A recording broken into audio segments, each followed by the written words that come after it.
the most important thing is to embrace your story. Like, we tend to want to hide away from the things that bring us pain, right? Like, we want to shuffle it to the side or close the door. I gave the analogy, it's like your house having clutter and you know, somebody's coming over you to push it all behind that one door and you shut the door, but you know it's there.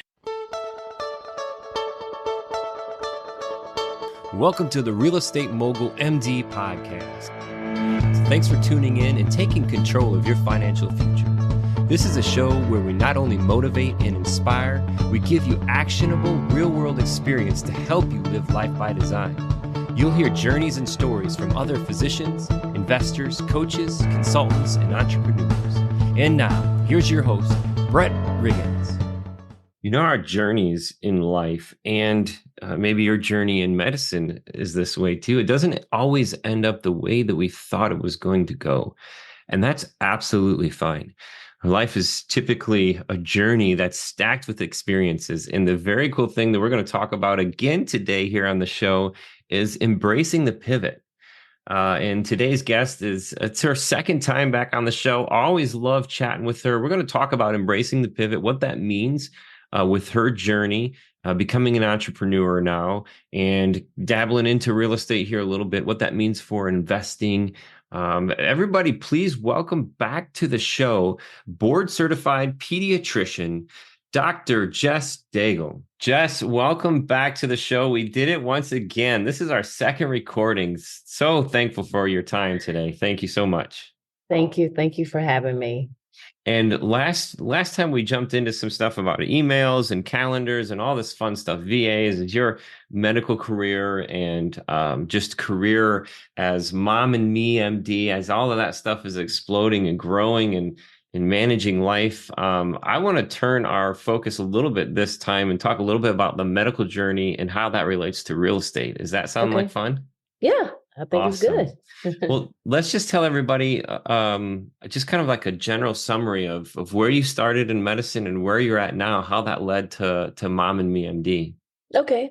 So from the age of 10, I actually wanted to be a neonatologist, which is a pediatrician that specializes in taking care of sick infants. So that in the neonatal intensive care unit. So that could be preemies or term infants that have medical issues at birth. So I did a lot of research around that time and set myself on that path. And so fast forward a whole bunch of years, I get into medical school in New Orleans at LSU, complete my training, and then I go to residency for pediatrics here in Atlanta with Morehouse School of Medicine. And part of my training, my intern year, I ended up having a miscarriage of my first pregnancy. So that was very, very challenging, obviously, for a lot of different reasons, but it opened my eyes to the importance of like bedside manner and how we interact with patients who are going through those kinds of difficult challenges.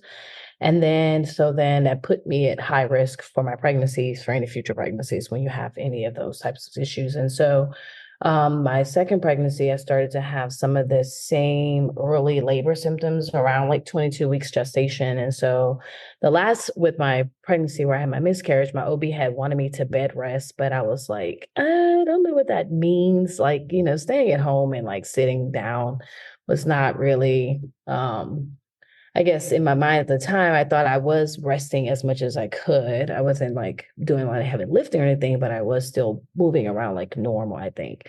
And so this time I was a little bit obviously like scared. And I was like, well, if I'm going to go on bed rest, then I should be in the hospital, I think, because I think I just didn't feel like having a repeat of the same situation. So I ended up being admitted to the hospital in Atlanta for like 65 days. I was in the hospital. Yeah. And I ended up having my son at 31 weeks. So we made it 9 weeks doing that. So I'm grateful that I did it that way because, you know, it's no telling if we would have even made it that far. And so he was in the NICU about 5 weeks. And then when he came home, we had to go back on the feeding tube. And so it was just a whole lot because I was also finishing up my senior year of residency and I had gotten into fellowship for neonatology in Baltimore.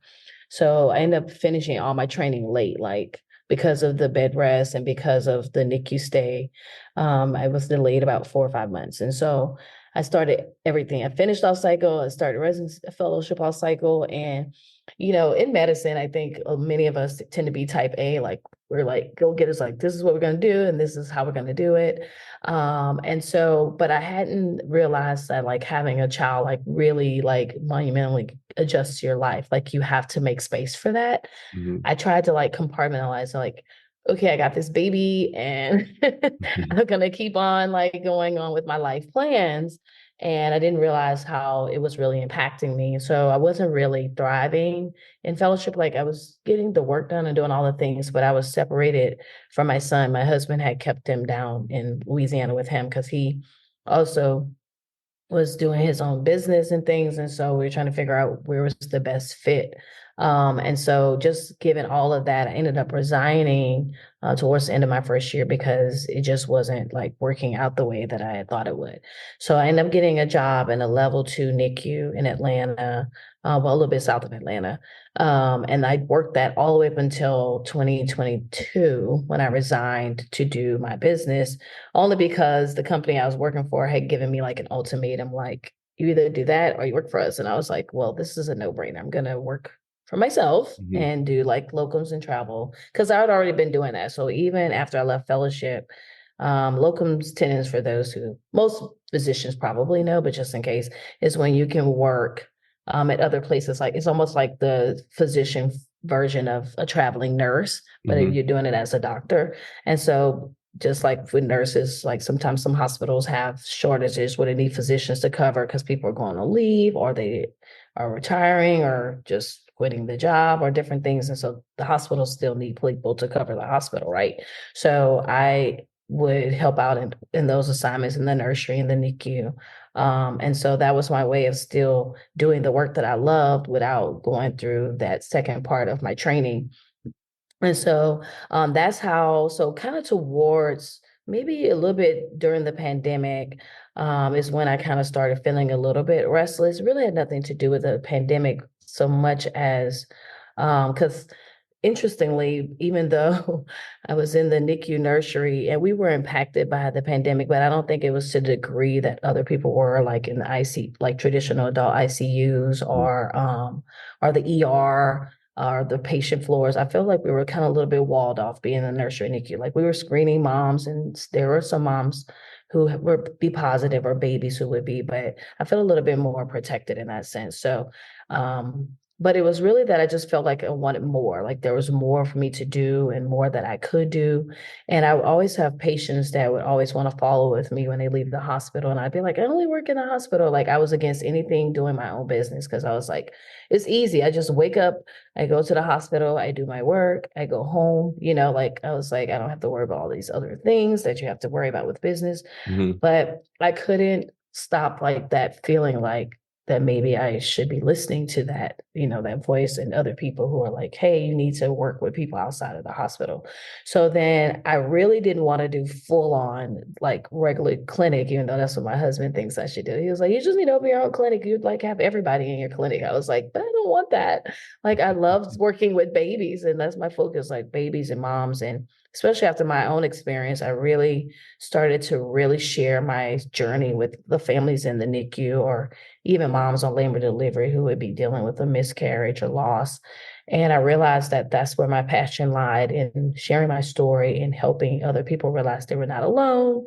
And also just giving that attention towards the fact that when you do have a baby, a lot of people are just so focused on the baby and never the mom and family, and how helping people realize that their life has shifted, just like what I came to realize. But there was a way to still build a life you love around it. You just need to make room for it. Like you just need to plan for it like everything else and consider what your needs might be and be okay with pivoting. I think that that was the most amazing thing I've learned this whole journey, is be okay with pivoting like in your life. Like I would have never thought that I would be here now. Like somebody would have been like, oh, you'd be on a biz. I'd be like, you lying? Because I had no thoughts of wanting to own a business. And so That's kind of how I got to Mom and Me. I reached out, I looked up online. I'm a big fan of Googling, Mhm. obviously.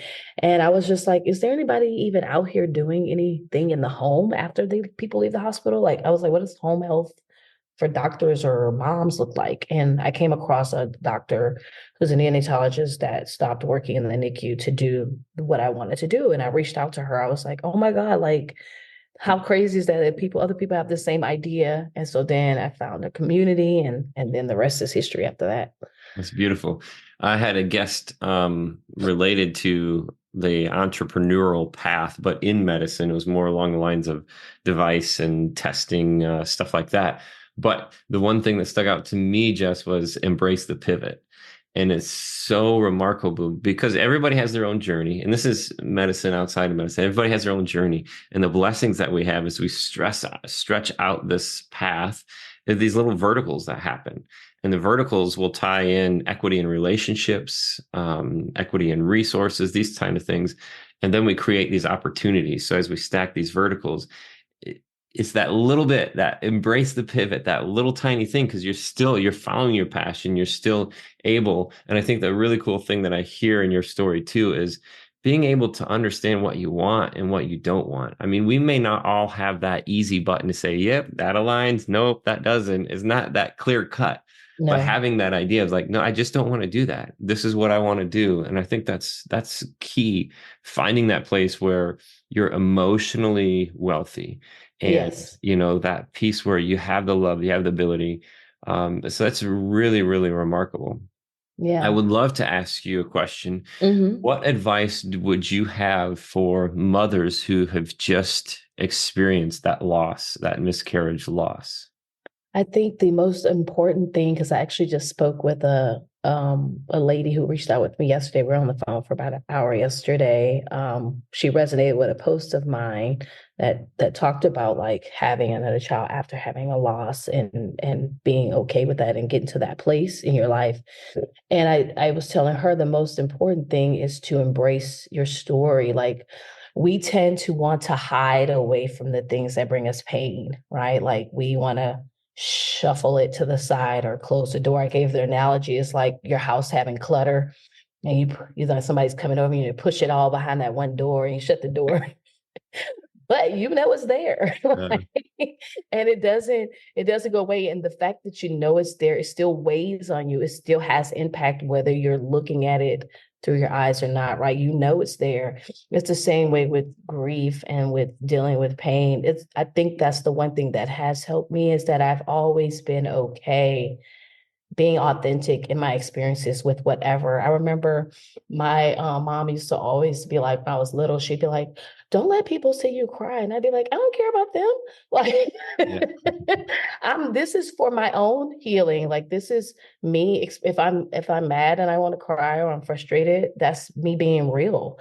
And I think that by trying to hide it, you're delaying the process of healing, because it's there. It has happened. It will not, you can't go back and take it away. And so it will pop up in the most unexpected moments, right? Like, after I had my miscarriage, like, I was in my ER rotation. And so people knew I was pregnant. And then, like, in residency, sometimes you repeat, like, I mean, like, because you failed it, but they'll give you 2 or 3 of the same rotations in a span. Mhm. So I was doing my second ER rotation, and people were like, so, tell me about the baby. And I'm like, like, and so see, it'll bring it up because Mhm. people know. And so if you haven't worked through dealing with it, but it frustrated me, but I even realized that was part of the process. Like, people were gonna ask because people knew. And so I think that's why some people hold on to it for a little bit. But the reality is, I've seen stillborns, I've seen people go all the way till they're 35, 36 weeks pregnant and lose a baby. And so there really is no guarantee along that whole path that it will work out the way you desire. And I think that once I came to that understanding that this whole life that we're living is by faith, to be honest, like, we're just all taking chances with limited knowledge and insight that we have, and we're making the best decision we can every day with with the information we have at that moment. I just accepted that that's part of life, and that helps me every time when I'm dealing with things that are hard. I'm like, this is just my cross to bear, like, because everybody's not going to go through the same things. There will be somebody that will never experience that, and then there will be people that won't ever experience other things. And so I think you find your cross, and then you find your community of how to help people who deal with that same thing. Yeah. So just be authentic, like in your emotions. I do recommend people write about it, journal about it, talk about it, however they want to get it out. Like, not everybody's very open. I've always been a very transparent person from young, but even if it's just you write it in your own journal. And that was my challenge to her yesterday. I said, just buy the journal, just buy the thing that you wanted to write it down in. And then, just do that first step. And then maybe the next step, you can just write the date that it happened. And then what do you thinking about that date? But somehow you got to get it out of you and out into the world. And that's where the healing begins. To tell or not to tell. And it's like the grieving path is going to be different. Everybody has their own journey in that way too. And everybody has their own process and mechanisms for grieving. But yes, to tell or not to tell is like that piece of, okay, how am I going to get past this?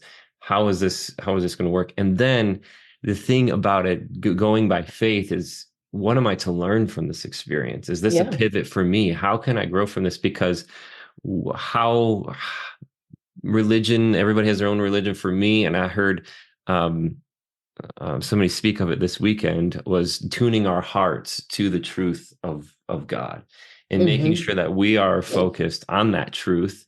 And all these things come and go along the way. It doesn't mean that we are good, that we're bad, or that we can't do certain things. What can we make of this? What's the little pivot? How do we grow from this? It's so remarkable. Yeah. I guess in a little bit of a pivot then was, what's your advice for fathers? Oh, yeah. It's interesting you say that, because there's a guy who follows me. He's interviewed me. So I told him I want to, on the reverse, interview him about being a dad of a preemie, because he's written books about it. And he was like, oh, I would love that, because that is one of the things. I'm in this group with over 30,000 NICU moms, and some of them have brought up like how their partners seem to be somewhat detached sometimes in the process. And I actually have one of my posts, because I'm doing a masterclass coming up, and I'm doing like 15 assumptions people make about the NICU. And one of them is they assume that the mother is the only one that feels impacted by the experience. And I'm going to put like reality is. Okay.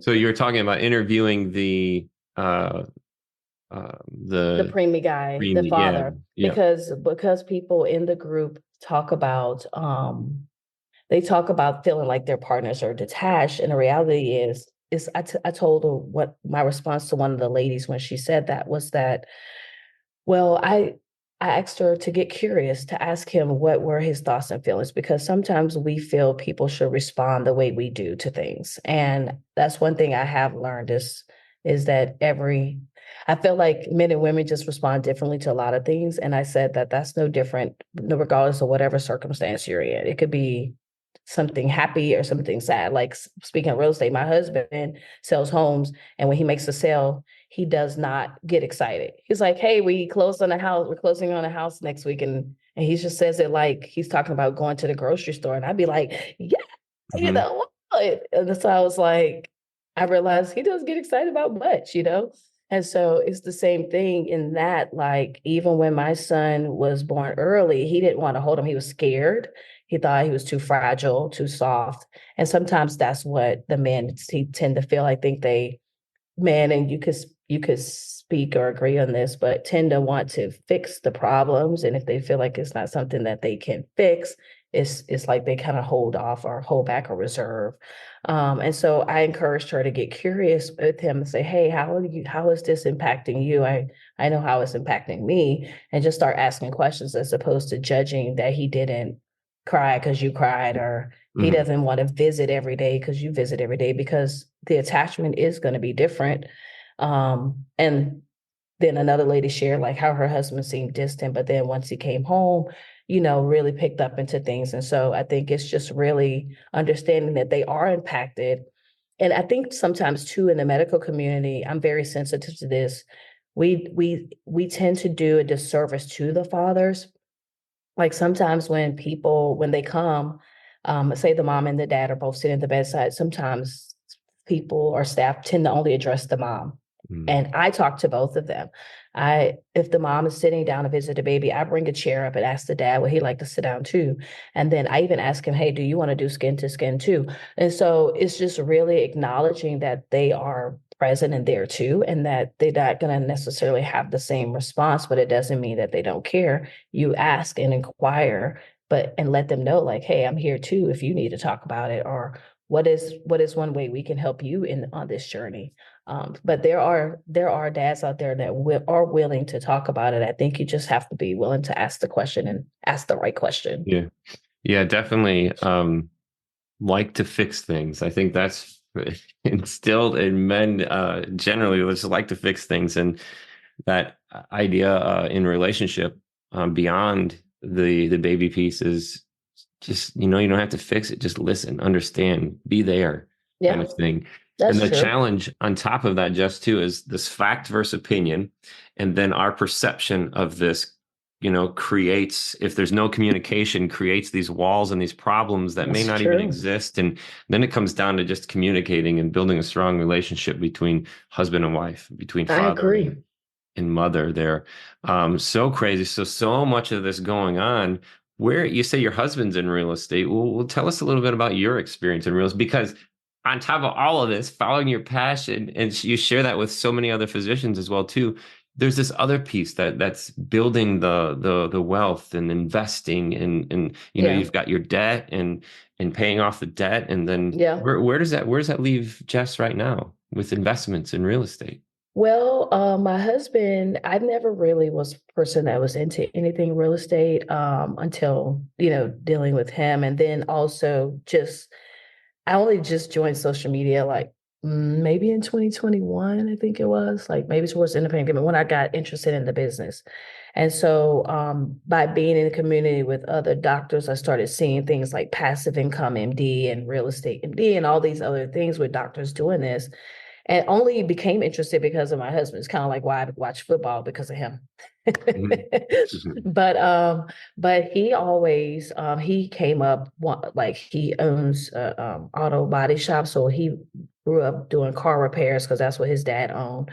But he then shifted into doing like some contract like framing houses.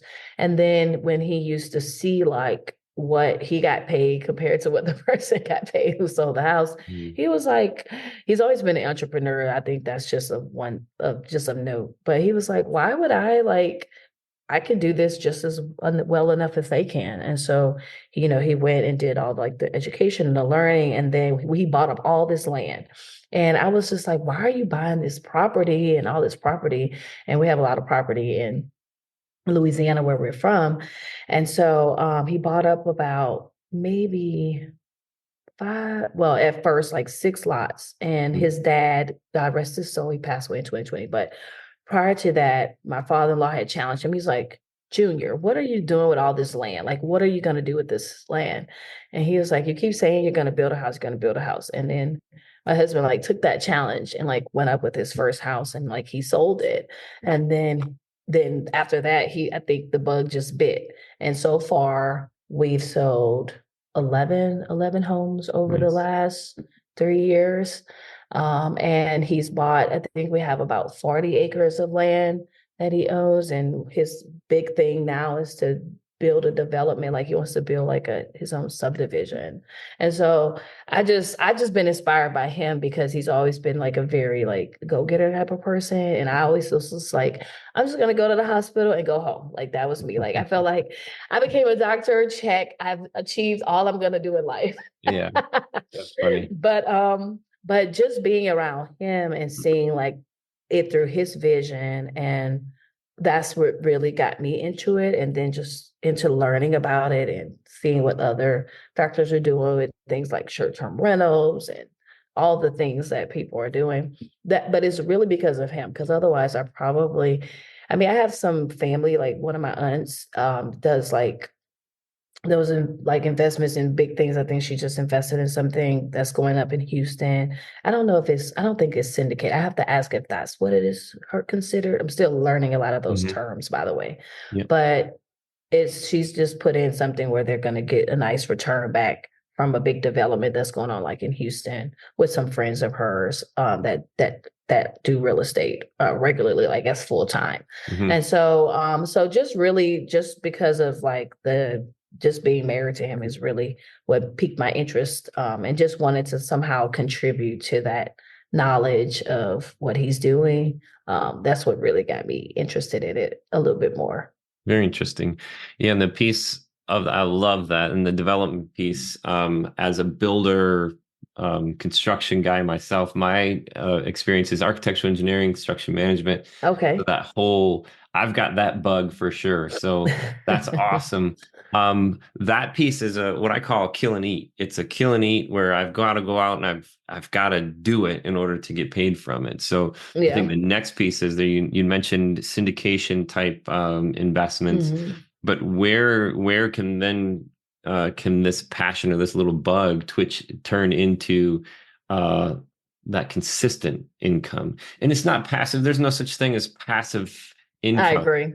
right? So it's not necessarily passive income, but it's set up to build that kind of residual piece, the Yeah. thing that's always going to keep giving. I'm going to Yeah. go out and get this one thing and it's going to continue to feed me. It's going to feed me this much, but it's going to continue to feed me.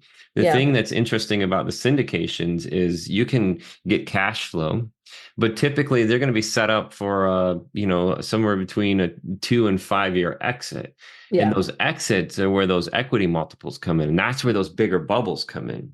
Yeah. So you can have those types of opportunities where it's going to continue to pay you.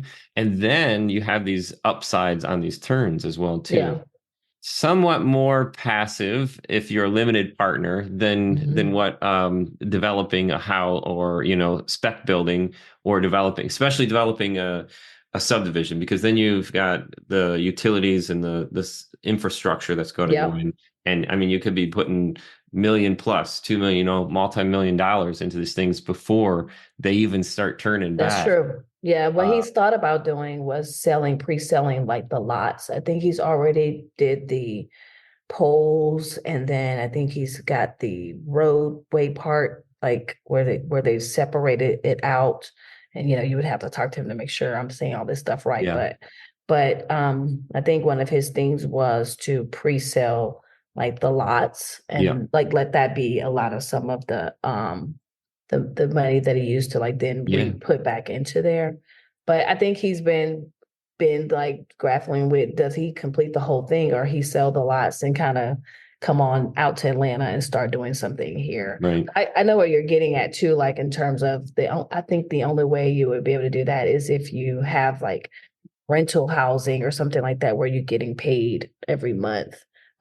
Just a different exit. Yeah. Yeah, So yeah. I'm I getting, think he's thinking about that kind of stuff. We have some property in Jackson, Mississippi that he's thought about turning into like some like condos or some different things. He's definitely thinking more long term. He's really good about that. I yeah. am always like kind of in the moment in a way. So we balance each other real good about that. Cause I'm always like, you're always worried about down the road and I'm trying to pay the kids' tuition next week.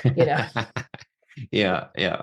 That's awesome. That long-term piece is huge, but it's finding that way to separate your time from money. And Yeah, then when you can that's true. separate the two, then typically in a development perspective, it's not that the development can't be that long-term return, because then you're building a business. Then you're more of a Yeah. business owner than the developer Yeah. per se. Because Yeah. you got to be, in order for you to separate yourself from that, you don't need to have phone calls every single day to say, hey, what do we do here? What's going on here? That's where you're investing in the business. Yes. The other piece that are available, obviously, like we're talking about syndication, but what I love is build to rent. So if Mm. you're building these things, you're finding obviously there's lots of research that has to go into it. But if you're able to produce an asset where the capital expenditures are removed because you're building it, you're putting it at the right price point, the right location, and the quality and care that you're putting into these things. Build to rent is an interesting scenario too. Okay. Multifamily, that's a different kind of property, but yeah, Yeah. so much. But the only thing that I would encourage is find that path, just like you, where you're like, I know I want to do this. No, I want to do this. But that Hmm. same way, when these two things align on your passion and something Hmm. that creates wealth, like the old way of finding water, these two pieces of metal that turn, and when those two things lock, and it's in a Hmm. way that your time is separated from your money, that's the passive thing that we're Yes, shooting for. that's You know? true. So Yes, I it's need it's to out there. definitely work there towards that. Yes. And everybody's got their own journey and their own stack of experiences. And it's finding Yes, that point, embracing that little pivot to see, hey, where does this lead us? Because that's true. ultimately you have to find that way that whether it's either you're building a business where you're completely separated and it's able to function without you, or you're investing in these different vehicles that allow you to separate your time from money.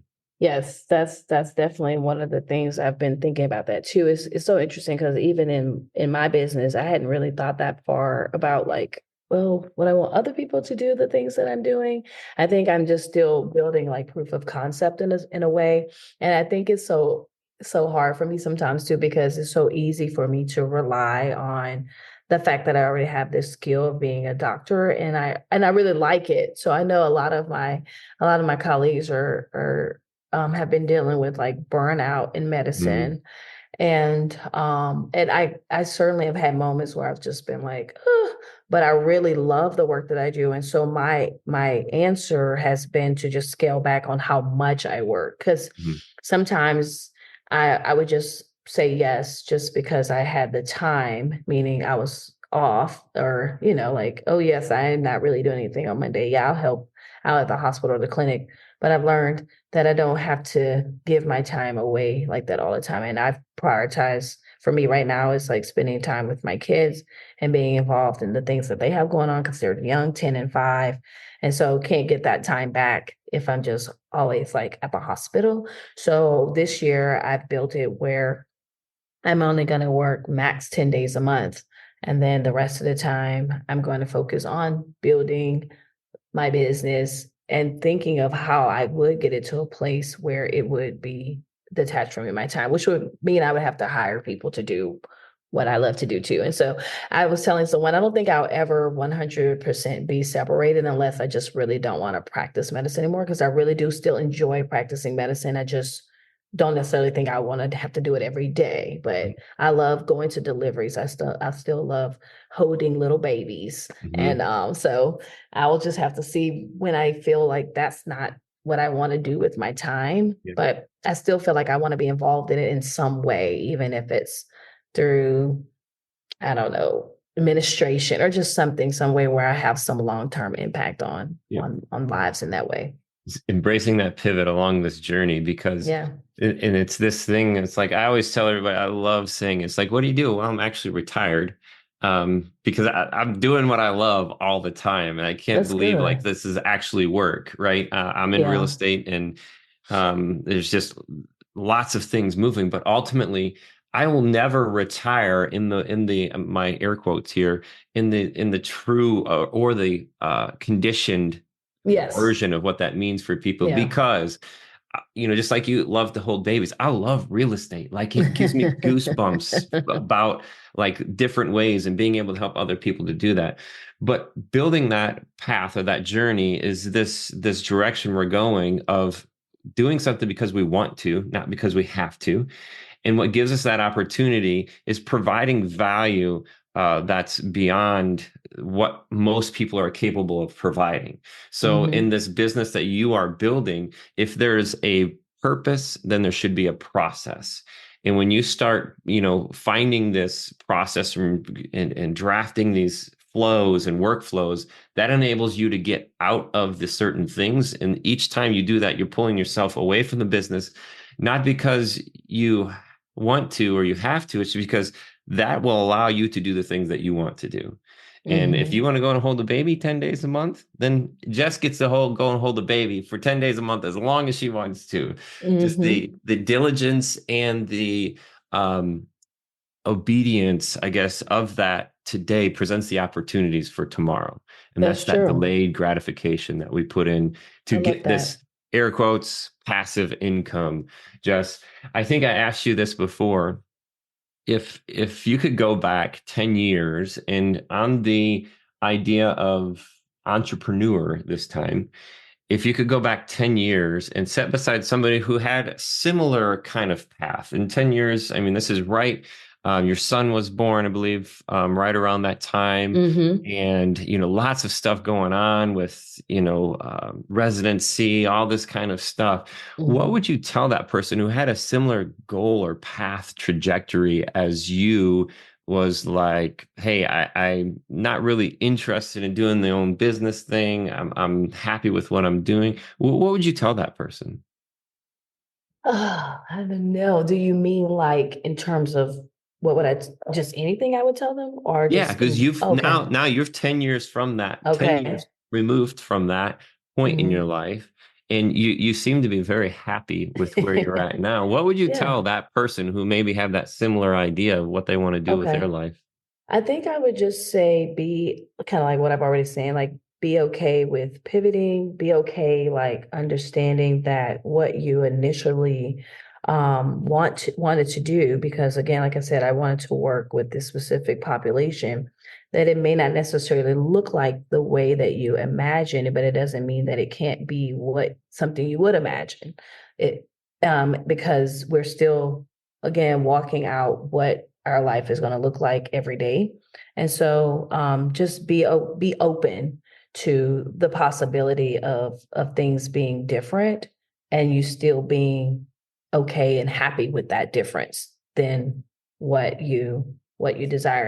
And funny you say that because my husband has been on me about going back to fellowship. He was like, I think you should go back and finish, and so he's been like planting that seed. And I'm like, I don't know, like, what would I gain from going back? And he's like, well, it was a dream you had. And then it still opens other doors into other things. And it would allow me to like really work full time in the NICU and things like that. So I've been mulling over the thought about it, but then it would just shift a whole lot in our lives, like with the kids and things. But I travel now already and work different places sometimes. So it may not be so odd, but I would just really tell them to be open to the fact that it may not look the way you initially planned, and that's okay, and be okay with that. Yes. Agreed 100%. And just coming back to that term, it's the term of the episode, I think, is embrace the pivot. It is. I talk about that in that book. I did a book with called Made for More with 46 other women physicians. It's like Made for More physician entrepreneurs who practice medicine and live life on their own terms. But in my chapter, that's what I talk about, like pivoting, because that was, I think, like now when anything happens in my life, like anything, like even small, I'm looking for opportunity. Like what's the opportunity? Like now that I've seen that I'm capable of doing anything I put mind to, even if it's not something that I initially planned. Like now you can't tell me that I can't not do something, like, or that I can't change my mind or that I can't shift. Like I don't even accept that anymore. Like I'm Yeah. like that, and that's what I tell other people. I'm like, I tell people now to ask themselves a couple of questions, like, what do you want? Always go back to what do you want? Because I think that's where people aren't really clear or they're afraid to be honest about it. And whenever I was even getting ready to leave the hospital or making the decision of, well, if I'm really going to do this,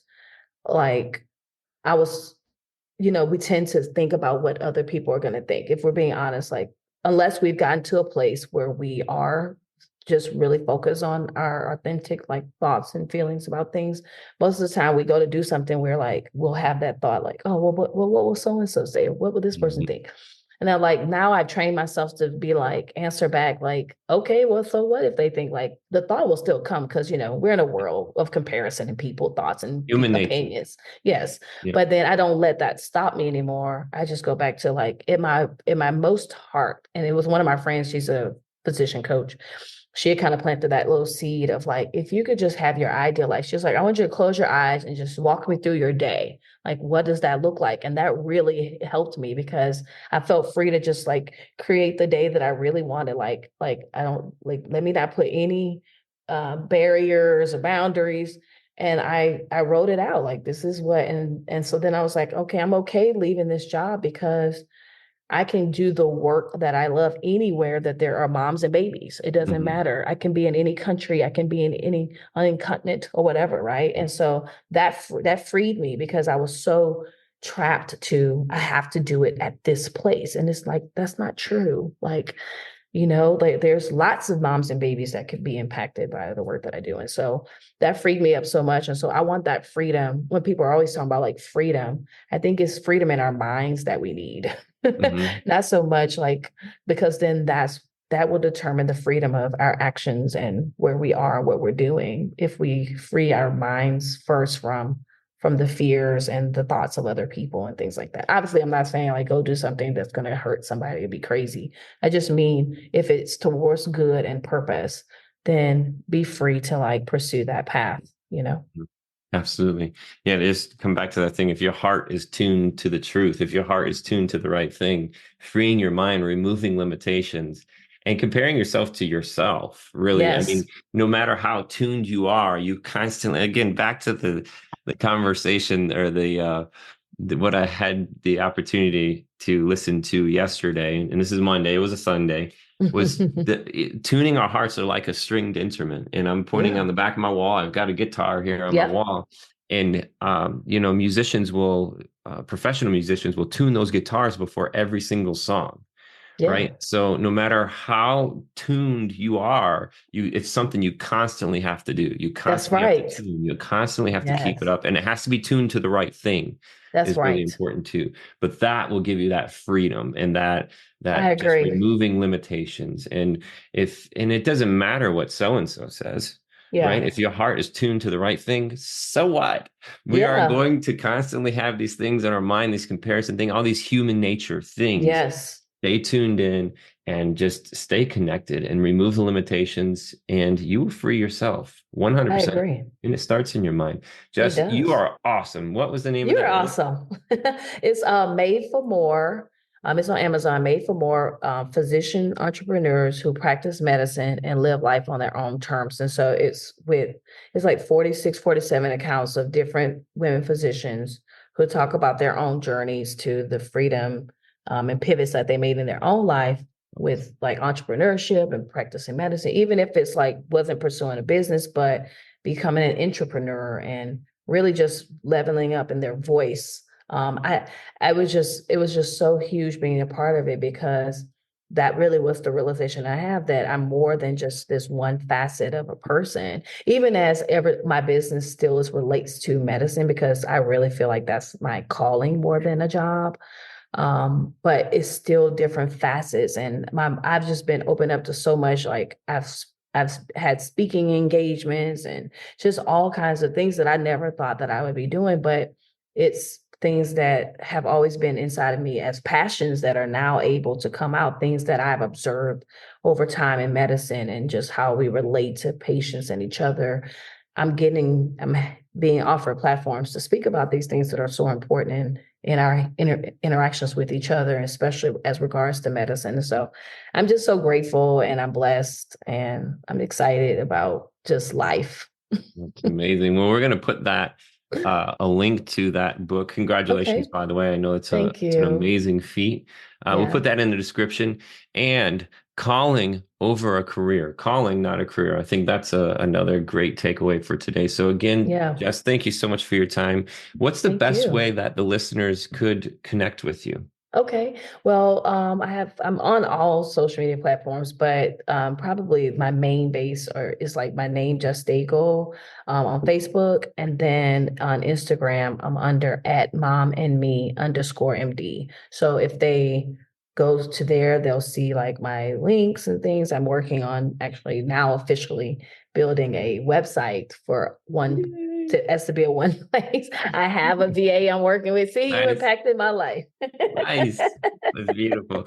And it's JessDaigle is Hmm. the beautiful spelling of that. Jess Daigle. Dr. Jess Daigle, thank you again Yes. so much for your time. Always a pleasure to speak with you. And I just wish the best for you. Thank you. I'm excited and thank you. I might have to tell my husband to listen to your podcast so he can Yeah, yeah. so he can Find learn. that.